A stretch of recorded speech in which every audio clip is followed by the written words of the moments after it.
पहलगाममध्ये धर्म विचारून हिंदूंना गोळ्या मारल्या आणि इथं निष्पाप हिंदूंना भाषा विचारून चोपत आहेत असं म्हणत भाजप नेते आणि मंत्री आशिष शेलार यांनी मनसेच्या मराठी भाषा आंदोलनावरून हल्लाबोल केला होता। त्यांच्या वक्तव्यावर शिवसेना प्रमुख उद्धव ठाकरेंनी पलटवार केलाय। ठाकरे म्हणाले, राज्यातील सर्व माध्यमांचे आभार मानतो। मराठीसाठी घेतलेल्या सभेला माध्यमांकडूनही सहकार्य झाले। मुंबईत मराठी माणसांसोबत इतर भाषिक गुण्यागोविंदानं राहत आहेत। भाजपच्या बुडाला यामुळे आग लागली आहे। दुबेसारखे लकडबग्गे आहेत जो आग लगाने की कोशिश कर रहे हैं असं म्हणत भाजप खासदार निशिकांत दुबे यांच्या वक्तव्यावर शिवसेना उभाटा पक्षप्रमुख उद्धव ठाकरेंनी पहिली प्रतिक्रिया दिली आहे। मराठी माणसाची तुलना जे पहलगामच्या अतिरेक्यांशी करत आहेत तेच खरे मराठीचे मारेकरी आहेत। हे हिंदूंना ही वाचवू शकत नाहीत। मराठीवर अन्याय करणाऱ्यांची बाजू घेत आहेत। ती मूळ भाजपा ज्यांची शिवसेनेसोबत युती होती ती ह्यांनीच मारून टाकली। आताच भाजपनं ऊर बडवे घेतले आहेत। या पक्षातून त्या पक्षातून लोक घेत आहेत। आम्ही एकत्र आल्यानं महाजन यांच्यासारख्या लोकांच्या बुडाला आग लागली आहे असं म्हणत भाजप नेत्यांकडून आलेल्या प्रतिक्रियेवर उद्धव ठाकरेंनी पलटवार केला। घरामध्ये आंदोलन करतो किंवा आंदोलन करण्याची ज्याच्यावरती वेळ आणतायत आणि त्यांची तुलना जे कोणी भाजपवाले पहलगाम मधल्या अतिरेक्यांशी करतायत हे म्हणजे मराठी माणसाचे आणि मराठी भाषेचे मारेकरी आहेत आणि या मारेकऱ्यांना मराठी माणसाने आता ओळखलं पाहिजे। हे मराठी भाषेचे मारेकरी आहेत आणि मग जर का त्यांनी विषय काढलाच असेल तर पहलगामचे अतिरेकी भाजपामध्ये गेले का हे त्यांनी सांगावं। मिळत कसे नाहीत हे पहलगाम मधले अतिरेकी गेले कुठे? ज्याने आमच्यावरती आरोप केला त्यांच्या घरामध्ये राहतात का? गेले कुठे? लाज वाटली पाहिजे की एक तर तुम्ही हिंदूंनाही वाचवू शकत नाही आणि मराठी माणसांवरती अन्याय करणाऱ्यांची तुम्ही बाजू घेता। हे असे कर्मदरिद्री लोक आपल्या महाराष्ट्रामध्ये दुर्दैवाने राज्यकर्ते आहेत, याची लाज वाटते।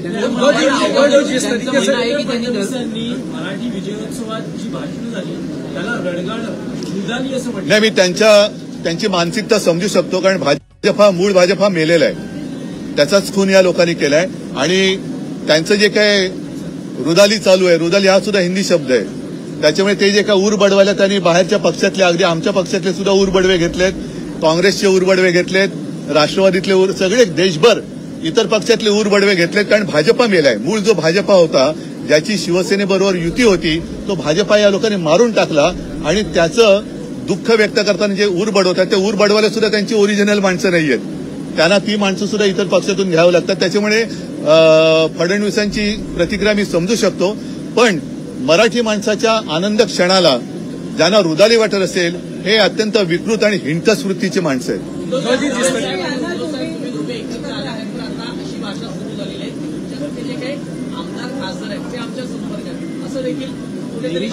बघा, आम्ही एकत्र आल्यामुळे मी पहिलंच म्हटलं की यांच्या बुडाला आग लागलेली आहे, त्याच्यामुळे ती बुडाची आग दाखवता पण येत नाही आणि सगळ्यांसमोर शमवता पण येत नाही, करणार काय?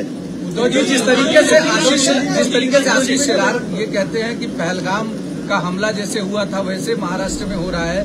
दूसरा, उन्होंने हिंदुत्व और मराठी पहले एक का पहला देता हूँ। मैंने अभी जैसे कहा कि ऐसे लोग जैसे किसका नाम मैंने लिया? नहीं, पहला जो पहलगाम में जिन आतंकवादियों के साथ मराठी माणसाची ज्यांनी तुलना केली, ये तो गिरे हुए, मतलब उनकी कुछ तुलना किसी से हो नहीं सकती और यही महाराष्ट्र के दुश्मन है, मराठी के दुश्मन है। और फिर मेरा सवाल यही है कि ठीक है, हम हमारा जो कुछ है देख लेंगे, लेकिन पहलगाम के आतंकवादी भाजपा में गए क्या? कहाँ गए वो? बिल कैसे नहीं रहे? तो शायद यही हो सकता है कि कोई कुछ भी करे और भाजपा में आता है तो वॉशिंग पाउडर भाजपा पाकिस्तान तो हाँ, और अभी नहीं इतना ही नहीं, लेकिन वो उनको शर्म भी नहीं आती। पाकिस्तान के खिलाफ पूरे दुनिया में आवाज उठाया, हमारे भी लोग एमपी उन्होंने वो लेके गए थे, अच्छी बात है, हमने तो समर्थन दिया था, लेकिन उसी पाकिस्तान के साथ अब खेल खेलते हुए इन लोगों को शर्म नहीं आती? हिंदुत्व और मराठी जिस तरीके से हिंदुत्व और मराठी को एक कर रहे हैं और उनका कई नेताओं ने सुनो, पहली बात ऐसी है कि हम किसी भाषा का विरोध नहीं कर रहे हैं, हम तो जबरन या सख्ती से हमारे ऊपर कुछ लादने की कोशिश कर रहे हैं, उसका हम विरोध कर रहे हैं। अब मैं कौन सी भाषा में आपके साथ बात कर रहा हूँ? हिंदी में तो कर रहा हूँ। हमारे सांसद यहाँ खड़े हैं, संसद में हिंदी में तो बोलते हैं, जबरदस्ती क्यों? और अगर जबरदस्ती करनी है तो जो उत्तर के राज्य है, चाहे उत्तर प्रदेश है, हमारी कोई दुश्मनी नहीं है, लेकिन वहां तीसरी भाषा कौन सी होगी? तीसरी भाषा कौन सी होगी? विजय संकल्प सभा को फडणवीस रुदाली का कार्यक्रम, फिर उन्होंने जो जमावड़ा किया है वो नहीं, उन्होंने वो छोड़ दो। उन्होंने जो जमावड़ा किया है, सब गुनेगार और जो भ्रष्ट लोगों को इकट्ठा किया है, साथ लिया है, वो किसको देखकर किया है? उद्धव जी छत्रपती संभाजी विधानसभा विरोधी पक्षनेत्याची अजून घोषणा झाली नाही. तुम्ही हा विषय आम्ही विषय तो लावून धरतो आहोत, चर्चेत आलेला विषय लावून धरतो, लवकरच तुम्हाला दिसेल. विजय संकल्प सभा को फडणवीस रुदाली का कार्यक्रम कहते हैं. मैंने अभी कहा कि उनकी मानसिकता को समझना चाहिए.